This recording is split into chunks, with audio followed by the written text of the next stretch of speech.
In 1874, inside a forge in Sheffield, England, a hammerman named Thomas Booth collapsed beside his station.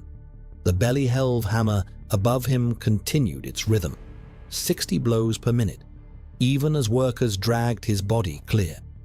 Booth was 43 years old. His hands had turned permanently white years earlier. His hearing had faded to near silence.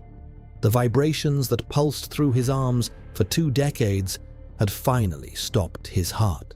No one recorded his death as unusual. Men who worked the trip hammers simply wore out faster than others.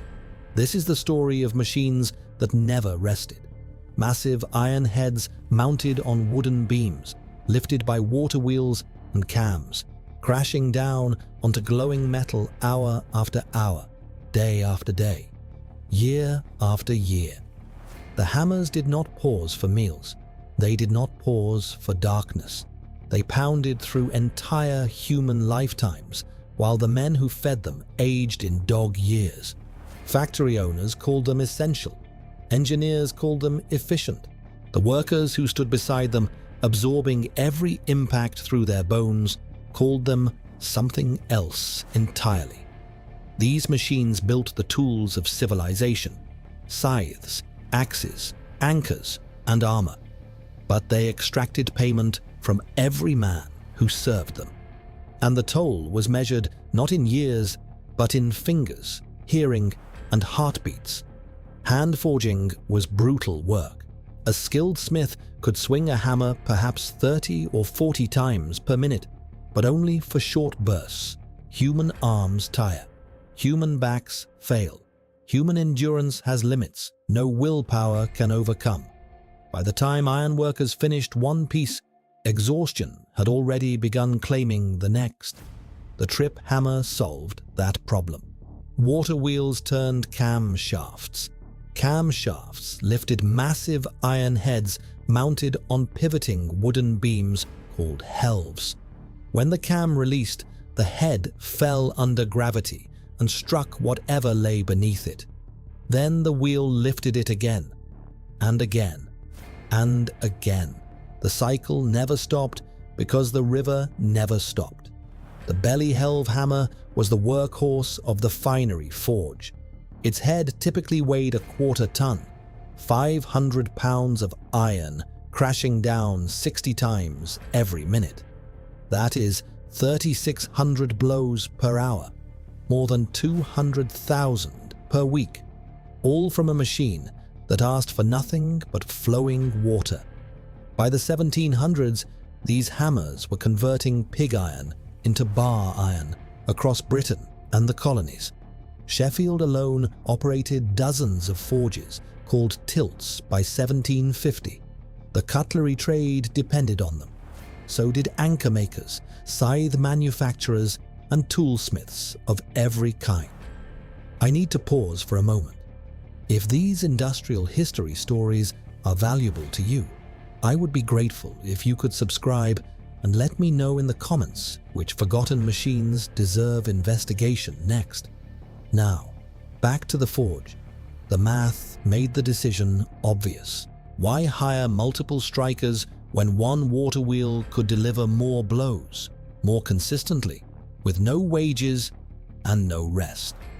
The iron industry was expanding rapidly. Armies needed weapons, farms needed tools, cities needed construction materials, and trip hammers could produce them all faster than any team of men swinging by hand. Factory owners saw efficiency. Engineers saw elegant mechanics.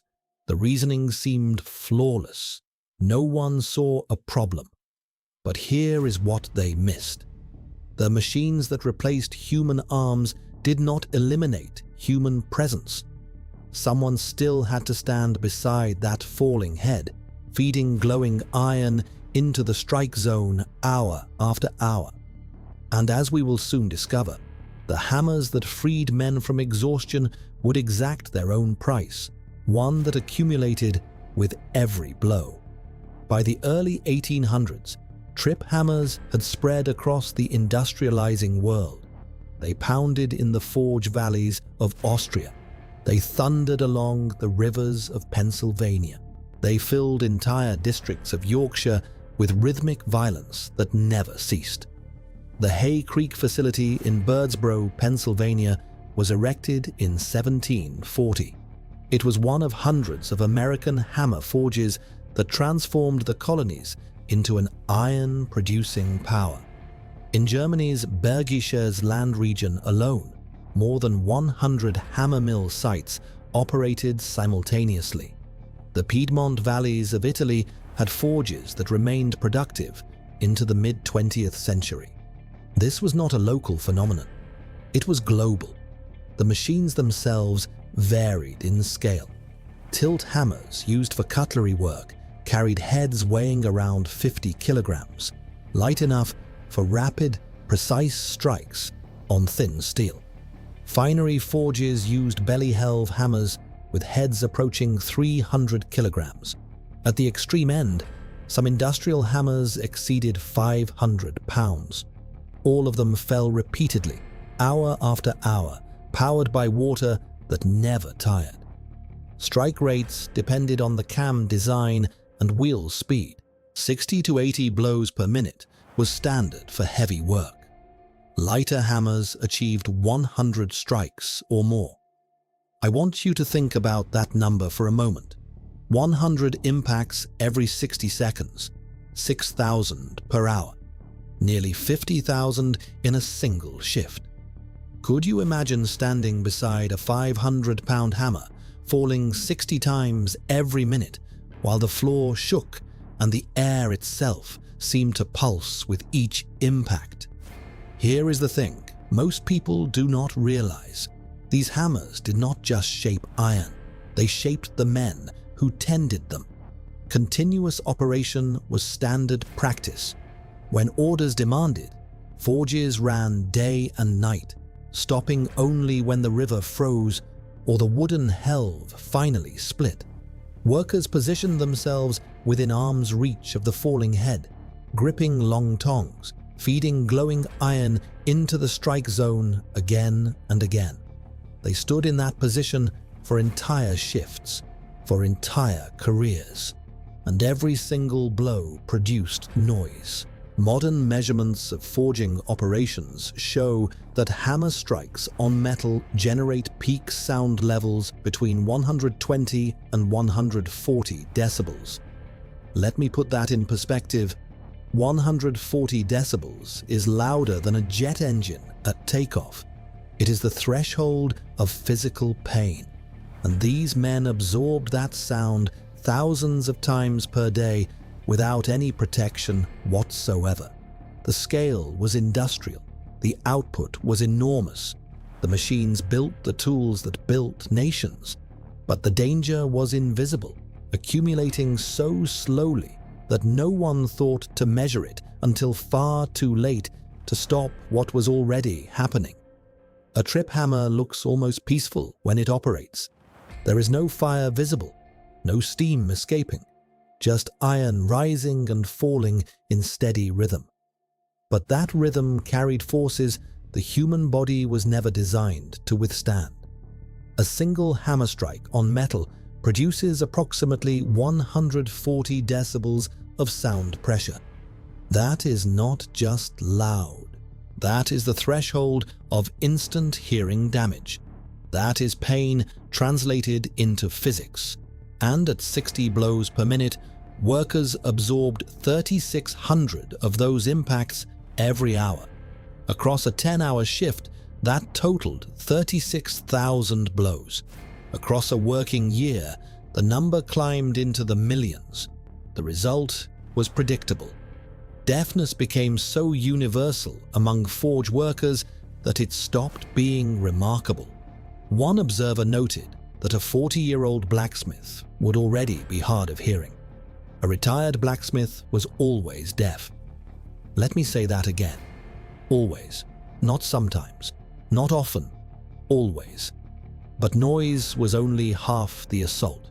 Metal conducts a sound at 16,000 feet per second. That is 14 times faster than air.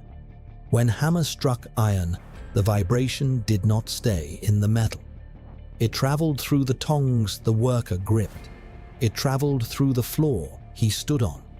It traveled directly into his hands, his arms, his spine. Here is why that matters. The human body has no defense against continuous vibration. Blood vessels in the fingers begin to constrict. Nerves sustain microscopic damage that accumulates over months and years. Grip strength fades. Sensation disappears. Fingers turn white when exposed to cold, and eventually stay white even when warm. Today we call this hand-arm vibration syndrome. The condition develops within 6 months to 6 years of regular exposure. Once established, it becomes irreversible. The blanching spreads from fingertips to entire fingers. Numbness becomes permanent. Workers lose the ability to perform fine tasks. Buttoning a shirt becomes difficult. Holding a cup becomes uncertain. The hands that fed the hammer for decades can no longer function for anything else. Could you imagine watching your own fingers betray you, feeling them go numb and knowing the sensation would never return? The cruelest part was the invisibility. Workers did not connect their symptoms to the machine. They blamed cold weather. They blamed age. They blamed the general hardship of labor. The aches and tinglings seemed like ordinary consequences of hard work, not injuries with a specific mechanical cause. There was no moment of crisis, no single accident to point to, no drama that demanded attention. The hammers did not break bones. They did not crush limbs in obvious catastrophes. They simply stole capabilities one blow at a time. And the taking never stopped. Why did no one stop this? The answer is simple and brutal. No one was looking. The concept of occupational health barely existed before the late 19th century. There were no regulations governing noise exposure, no standards for vibration limits, no requirement that employers protect workers from anything except the most obvious and immediate dangers. A man crushed by a falling beam was an accident. A man going deaf over 20 years was just aging. Workers understood their position. They were replaceable. When one wore out, another was hired. The forge did not stop. The hammer did not pause. Production continued regardless of who stood beside the machine. The economics reinforced the silence. In American iron mills during the 1880s, workers endured 69-hour weeks as standard practice. Daily wages ranged from $1.90 to $5. That was not enough to save. It was barely enough to survive.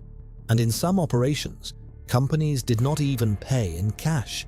They paid in scrip, paper redeemable only at company stores where prices were set by the employer. Could you complain about numbness in your fingers when complaining meant losing your income? Could you leave when the next forge operated the same way and no other work existed? Early labor unions tried to organize through the 1860s. They were, by most accounts, unorganized and unsuccessful. Workers had no collective power to demand change, even if they had understood what change to demand. And they did not understand, because the connection between the machine and the damage had not been made. Here is what makes this so frustrating to examine.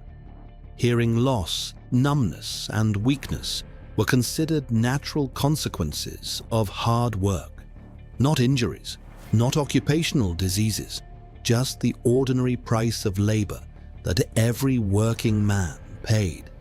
When every hammerman in a district went deaf, deafness stopped looking like a problem. It looked like inevitability. Engineers calculated force and stroke rate and metal quality. They optimized cam profiles and helve dimensions. They measured output per hour and cost per ton. What they did not measure was the cost per man. The machines were investments. The workers were expenses. One category received careful attention, the other received wages. Let me tell you something. The most dangerous aspect of these machines was not what they did once. It was what they did endlessly, and the fact that no one was counting. No one tracked how many men lost their hearing. No one recorded how many could no longer grip their tools. No one connected the symptoms spreading through forge communities to the hammers at their center. But the human body has limits that no wage can override. And eventually, even the most silent damage becomes impossible to ignore. The damage followed a pattern. It always followed a pattern. First came the tingling. Workers noticed it at night, after shifts ended, when they finally stopped moving. Pins and needles in the fingertips. Nothing alarming. Nothing that seemed connected to the hammer still pounding in their memory. They shook their hands and went to sleep. Then came the numbness. Fingertips that could not feel temperature. Difficulty distinguishing textures. The sensation crept slowly from the tips toward the knuckles over months or years. Workers adapted without thinking. They gripped harder to compensate for what they could no longer sense, and gripping harder only accelerated what was already happening. Then came the whiteness. Fingers that blanched when exposed to cold, blood vessels that had constricted so many times they forgot how to open. Workers watched their own hands turn pale and waxy, feeling nothing while the color drained away. At first, the attacks passed, circulation returned, but over time, the blanching lasted longer, spread further, until entire fingers stayed white even in warm rooms. Modern medicine classifies this progression into stages. Stage 1 affects only fingertips during cold exposure. Stage 2 extends blanching to full fingers with numbness during attacks. Stage 3 means frequent episodes in any cool environment, reduced grip strength, difficulty with fine manipulation. Stage 4 means permanent damage, tissue death, in extreme cases, gangrene. Could you imagine watching your hands die while still attached to your body? Could you imagine knowing exactly what was happening and having no way to stop it? The cascade did not end with fingers. Joints ached in hands, wrists, forearms, and elbows. Muscles weakened from nerve damage that disrupted signals between brain and tissue. Workers who had gripped tongs for decades found themselves unable to hold a pen, unable to button their own shirts, unable to perform any task requiring precision or strength. And then there was the silence. Hearing faded so gradually that workers often did not notice until it was nearly gone. Conversations became difficult. Warnings became inaudible. The world grew muffled and distant while the hammer kept falling, each blow driving the damage deeper into cochlear tissue that would never regenerate. Research conducted on foundry workers in the 20th century found that those exposed for more than 3 years showed vibration syndrome rates exceeding 70%, and those workers had exposures measured in years. The men who tended trip hammers had exposures measured in decades.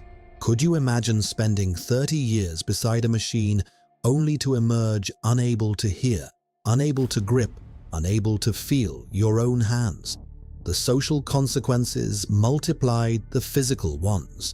Workers who could no longer function at the forge could not function elsewhere either. Disability meant loss of income. Loss of income meant loss of housing. Often company-provided homes tied to employment. Families dependent on damaged men had no support system, no compensation, no recourse. And the pattern repeated.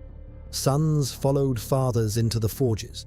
They stood beside the same hammers, they absorbed the same damage. Generation after generation fed the machines that fed on them. There were no newspaper headlines, no investigations, no memorials. The disaster was statistical, distributed across thousands of lives in dozens of countries over hundreds of years. The trip hammer killed no one in a single dramatic blow. It simply took from every man who stood beside it until there was nothing left to take. And even when medicine finally began documenting what was happening, the response was not what you might expect. Medical science eventually caught up, but it took centuries. The Italian physician Bernardino Ramazzini documented occupational diseases as early as 1700. He wrote about the hazards metal workers faced, the heat, the fumes, the physical strain. His observations were remarkably accurate for the time, and they were almost entirely ignored. No regulatory framework existed to act on such knowledge. No legal mechanism could compel employers to change practices based on a physician's concerns. The pattern continued for generations. Doctors occasionally noted that forge workers suffered unusual rates of deafness and hand problems, but these observations remained scattered across medical journals in different languages, different countries, different decades. No one assembled them into a coherent warning because no one was looking for a pattern. Here is what frustrated me when researching this topic. The connection between vibrating tools and vascular damage was not formally described until the early 20th century. Hand-arm vibration syndrome was not recognized as an occupational disease in Britain until the 1970s. The 1970s. That is more than 2 centuries after industrial trip hammers reached their peak and more than 100 years after steam hammers began replacing them. Why did the connection take so long to make? The symptoms developed slowly. A worker might notice tingling in his first year, numbness in his 5th, blanching in his 10th. By the time disability became obvious, he had changed jobs, retired, or died. Cause and effect were separated by years or decades of intervening life. No one kept records that could track an individual from first exposure to final outcome. And even when individual doctors recognized the pattern, nothing changed at the industrial level. Factory owners had no financial incentive to prevent damage that appeared years after employment ended. Insurance did not cover occupational diseases that could not be traced to specific incidents. Replacement workers were always available. The calculation was simple and heartless. Prevention cost money. Ignorance was free. The broader consequences spread beyond individual workers. Entire communities aged prematurely. Sheffield's cutlery districts, Pennsylvania's iron valleys, Austria's forge towns, all of them carried populations of disabled men who had given their bodies to machines that gave nothing back. Skills accumulated over lifetimes were lost when experienced workers could no longer perform their trades. The human infrastructure of metalworking degraded alongside the men who comprised it. Public awareness never materialized. Unlike boiler explosions that killed dozens, in spectacular instance, chronic occupational disease attracted no attention. Newspapers did not cover men going deaf. Editors did not assign stories about fingers turning white. There was no drama in slow destruction, no headlines in statistical tragedy. The trip hammers operated for centuries before anyone formally asked whether the price was too high. By the time the question was finally raised, the technology itself had already begun to change, and that change, driven by entirely different motivations, would accomplish what conscience alone never could. The steam hammer changed everything. In 1839, Scottish engineer James Nasmyth sketched a design that would make the trip hammer obsolete for heavy forging. By 1842, he had patented it. By 1845, his pile-driving version was delivering 80 blows per minute from a 4-ton hammer block. It drove a 70-foot pile in 4.5 minutes. The conventional method required 12 hours. The advantages were immediate and obvious. Steam provided consistent power regardless of river conditions. Operators could control the force of each blow, light enough to crack an egg in a wine glass, powerful enough to shake entire buildings. Rams eventually reached 22,000 kilograms. No waterwheel could match that capacity. But here is what matters for our story. The steam hammer removed workers from direct proximity to the strike zone. The machine was larger, more enclosed, more mechanized. Human hands still guided the work, but the intimate relationship between man and falling iron began to dissolve. The transition took decades. Trip hammers continued operating in smaller forges well into the 20th century because replacement was expensive. Some ran simply because they had not failed yet. Familiarity remained powerful even as better alternatives existed. Modern safety standards eventually addressed what those centuries of operation never did. Regulations now require blocking the ram during die changes. Scale guards stop flying debris. Exposure limits govern noise and vibration. Workers receive hearing protection that forge tenders of the 1800s could not have imagined. Hydraulic presses largely replaced impact hammers for precision work. Vibration-dampened tools reduced hand-arm syndrome risk. The understanding that drove these changes came from research conducted long after the damage was done. Studies showing that foundry workers developed syndrome rates exceeding 70% after just 3 years of exposure. What finally changed the calculation was not conscience alone. It was economics. Insurance costs rose. Worker compensation claims accumulated. Skilled labor became harder to replace when damaged workers could no longer train successors. Safety and efficiency eventually aligned. The men who built those original hammers believed they had conquered the limits of human strength. They had, but in doing so, they created machines that exceeded human endurance in ways no one thought to measure. The hammers have mostly stopped falling now, but the lesson they taught came at extraordinary cost. The trip hammer taught industry an uncomfortable truth.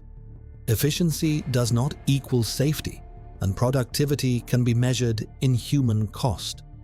For centuries, men stood beside machines that stole their hearing, their sensation, their grip, and eventually their health, all while building the tools that built the modern world.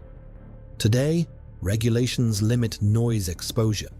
Engineers design for vibration reduction. Workers receive protection that those forged tenders never imagined. But the principle remains the same. A machine that operates beyond human limits can exceed human tolerance. The hammers have stopped falling. The lesson took centuries to learn. Thanks for tuning in.